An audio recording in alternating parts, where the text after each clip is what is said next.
Hello YouTube, I'm your Huckleberry, and this is the Spyderco Foundry.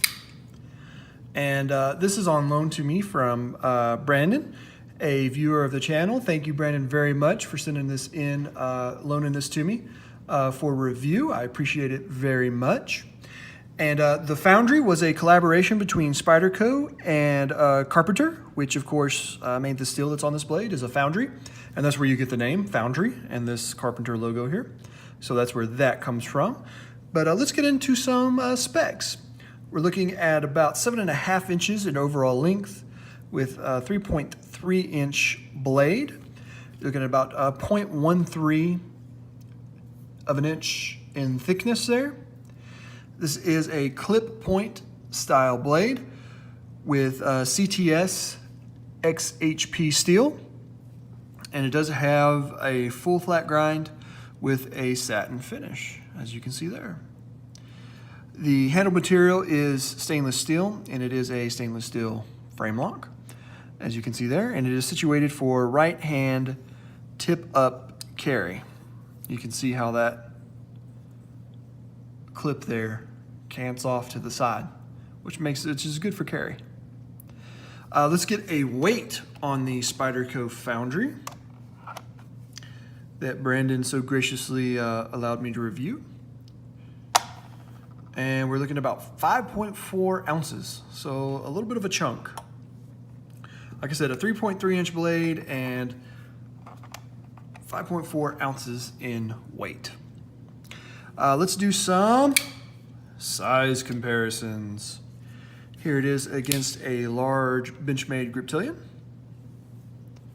You can see there, line it up. Pretty similar in size. The Foundry is going to be a little bit shorter in overall length and blade length just a bit. Here it is against the Kershaw Link. Definitely larger in terms of weight and kind of, you know, this dimension, the thickness here, the height of the blade. But in terms of overall length, pretty similar, not bad. Definitely gonna be weightier, I can tell you that. And then let's do our Spyderco sandwich. We have the PM2 and the Para 3. Let's get everything lined up pretty well here. And you can see it kind of falls in between in size. The PM2 is definitely going to be bigger. The Para 3 is going to be smaller. And then the Foundry is going to be kind of right in the middle there. So there you go. There's you some size comparisons. Let's get into the pros and cons of the Spyderco Foundry. The first pro is one that I noticed right out of box. You know, I got it out of box. I've never had a Foundry before. And I opened it up and I was like, ooh, that was smooth. It's got a good action. It's got a good detent, which is usually pretty essential to a good action. And it just flies right out of there easily, smoothly. It feels like butter. It is nice. It has a really nice action. And I have enjoyed flicking this open and close. Right there, I believe it is riding on phosphor bronze. Yeah, riding on phosphor bronze there. And there you go. Nice smooth action. That is a well-worn in knife, as you can tell. Brandon likes using this one, and I would too. Trust me, it is a nice knife. The size is really nice. This is kind of a, you know, outside of the weight, which is a little weighty because you got the stainless steel handle material here. But other than that, in terms of overall length, blade length, size, it is thin. The handle is thin. As a matter of fact, let's get our measuring stick here and see how thin it is. Let me see if I can get that on camera. Come on. There we go. And close it, you know, right there. You know, 0.34 thickness there of the handle. And so it is nice and thin. It carries nicely because you got the wonderful, beautiful Spyderco wire clip, which is just one of the greatest clip designs in knife making history as far as I am concerned. I love the wire clip. It just carries so nice. It just gets the job done. It it saves on weight. It's just awesome. I love that wire clip. I love the overall size of the Foundry. It's nice. It feels good in hand. It's easy to carry. Even though it is a little bit weighty, you know, it's okay because it's designed well. The ergonomics are good. The fit and finish is good. No sharp edges whatsoever, all well chamfered and rounded.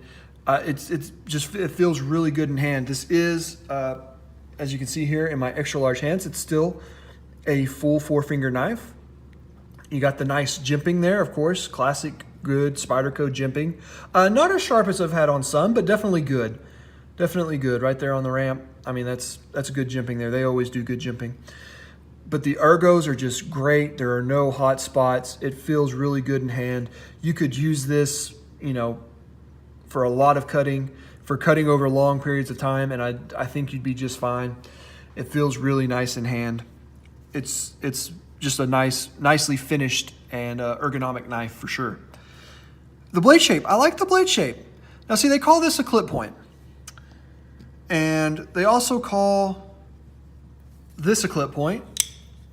This is the military. Now granted, the military has a longer blade, and so it's a little bit different in the design. But this looks much more like a clip point to me than this. Just my opinion. And that may be due just to the fact that this is kind of an elongated, pulled out clip point, maybe. But this looks much more like a clip point, and I like this blade shape better than this one, personally. I like the blade shape of it. I think it's, you know, it's a good, you got nice belly there. You got a strong tip. You know, the tip material, you know, you got plenty of tip material there. You got a nice strong tip. It's going to work. It's a good blade shape, in my opinion. It has a lock bar stable, not a lock bar stabler, but an over travel stop. You can see it right there, which is, I love that on frame locks, the over travel stop. So I always appreciate a good over travel stop. It doesn't have an insert because it doesn't need one, because this is not titanium, this is stainless steel. So you're getting the steel on steel, which is going to be, you know, the same hardness. So there's no need for a lock bar insert there. But you still get an over travel stop, which is nice. And so that's kind of the pros of it. But there are a few drawbacks, not many, but a few. It is right hand tip up only. And that's probably due to the way that it has to can off to the side there, which is fine. That's okay, I'm right-handed and I prefer tip up, but lefties, this is not gonna be the knife for you. The handle material is gonna be kind of slick. It is slick, it is smooth. There's not any texturing there. And so, you know, if you're someone whose hands sweat a little bit more than average, or you work in wet environments, you know, this might not be a great choice for you because it's definitely going to be slick. In my job, I work at a flooring store. It works just fine. But, you know, unless my hands do get a little sweaty, because I do have to actually do some manual labor sometimes, so my hands do get a little sweaty sometimes. But even then, even when they did, it didn't affect too much.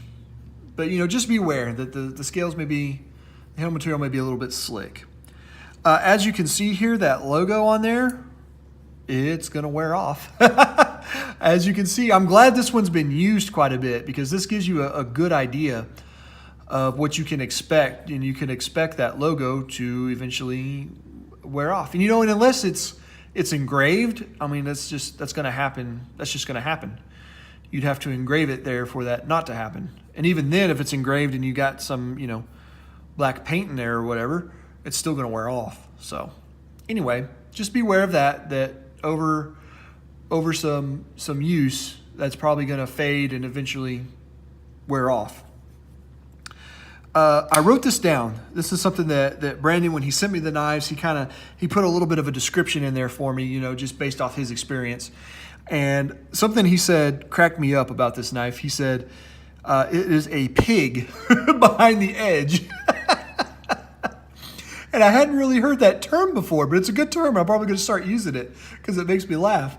It is a pig behind the edge, which means it's a little bit thick behind the edge. And he did say after I send this back to him after the review, he's probably going to have it reground to thin it out some. And so it's not God's gift to slicing, no. It accommodated my cutting needs just fine.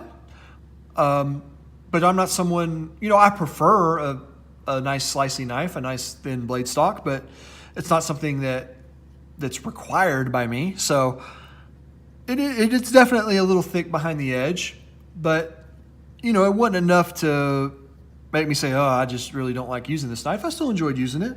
It's still a good knife, but it is, beware. It's a little bit thick behind the edge. And if you're someone who likes something that's not a pig behind the edge, then you might want to have this reground or, just look elsewhere. This was $200. Now, I don't believe they've been available for a while, but you know what? When I went on Blade HQ's website just looking around, it did have a note on there when I went to the foundry that they have more coming. It was a little, asterisk, and it said more coming soon. So the foundry may be coming back here pretty quick, although I do believe it's been sold out for quite a while, but evidently it's coming back, so that's good. And you can expect to pay probably right around $200 unless they, maybe update it with a different steel or handle material or something like that. They may change up the materials on you, which will either raise or lower the cost depending on what they do. But anyway, the CTS XHP steel is good. It's good to go steel. And so for $200, I think that's fair. I think that's a fair price. It's not great by any measure. But for a good ergonomic, well-finished knife with a good blade steel and a really good action, I can fidget with this thing all day. Look at that, just, butter. Glass. Just so good. It's just such a good action, just flies out of there with authority. With all that in mind, I think $200 is fair. It's not a steal, but it's fair. So, all right, guys. That's going to do it for this one. Overall, really like it. Will probably end up buying one myself when the new one drops because I really like it overall. It's a really good knife. I enjoyed using it, enjoyed carrying it. All right, now that's all for this one. Give me a thumbs up if you enjoyed it, thumbs down if you hated it. Let me know in the comments what you liked, what you disliked, what you want to see, what you don't want to see.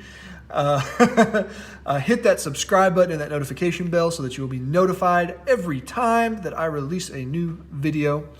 And I will catch you on the next one. Goodbye.